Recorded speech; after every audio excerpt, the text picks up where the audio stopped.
ধানের শীষে ভোট না দিলে তুই বাঁচতে পারবি না। হাতে মোহাম্মদ ধরে বলছে তুই ধানের শীষে ভোট দিব না হলে তুই বাঁচতে পারবো না, তুই মারবো। এলাকার এক পাতি নেতা এসে এই ছেলেটাকে বলছিল তুই ধানের শীষে ভোট দিবি, যদি ধানের শীষে তুই ভোট না দেস তাহলে তুই বাঁচতে পারবি না। এটা বলার পর ওই ছেলেটি ওইখান থেকে চলে আসে এরকম করে আমার কথা বলেছে। এবং কিছুদিন পরে ওই পাতি নেতা আবারও এসে ছেলেটিকে বলে আমি তো দেখতেছি তুই তলে তলে জামায়াত ইসলাম করস, মানে জামায়াত ইসলামের সাপোর্ট তোর পরিবার। আজিম এসে বলছে তুই বলে জামাত করছিস, তুই যদি কোনোভাবে ধানের শীষে ভোট না দেস তাহলে তোর খবর আছে। বলছে না তুই ধানের শীষে ভোট দিতে হবে।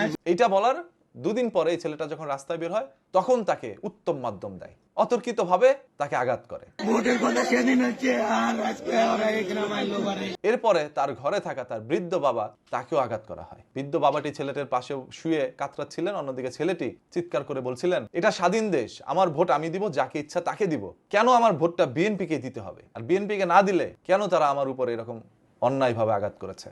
এই ছেলেটি এগুলো বলছিল আর চিৎকার করে কান্নাকাটি করছিল। এইটা দেখার পর একজন রিকশাওয়ালা বলছে এবার আওয়ামী লীগ না বিএনপিও না, ভোট দিব জামাতে। দেখেন, আপনারা একজন মানুষকে যদি ফোর্স করেন যে আমাকে ভোট দিতেই হবে না হলে তুই বাঁচতে পারবি না, তখন তো সেই ছেলেটি ভয় পাবে যে যেহেতু নির্বাচনের আগেই বলতেছে তুই বাঁচতে পারবি না, তাহলে নির্বাচিত হইলে তারা কি করবে।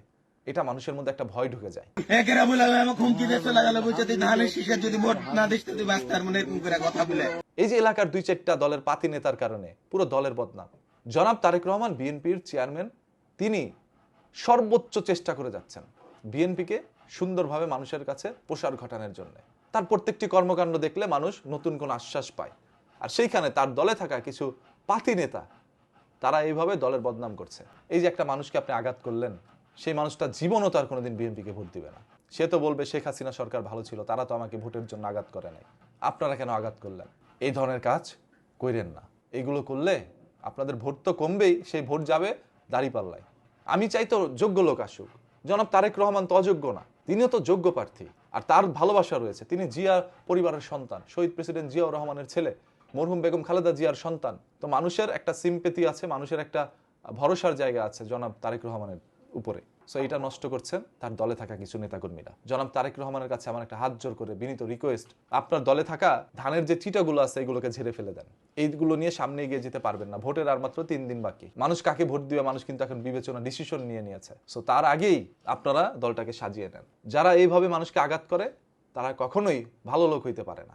এটা আমি মন খুলে বলবো যে আপনি একজন মানুষ আপনাকে ভোট দিবেন এই জন্য আপনি তাকে আঘাত করবেন, এটা তো হয় না। এটা তো আপনি এবার নির্বাচনের নিয়ম নীতি লঙ্ঘন করেছেন, এই জন্য আপনার বিরুদ্ধে মামলা হইতে পারে এবং আপনাকে দল থেকে বহিষ্কার করা প্রয়োজন। যে পাতি নেতা এই কাজটা করছেন, ভিডিওটা শেয়ার করে দিন যাতে করে মানুষ এবার যোগ্য প্রার্থীকেই ভোটটা দিতে পারে। খুব ঠান্ডা মাথায় চিন্তা করে এবার ভোট যাকে দিবেন, যোগ্য যাকে মনে হবে তাকে দিবেন।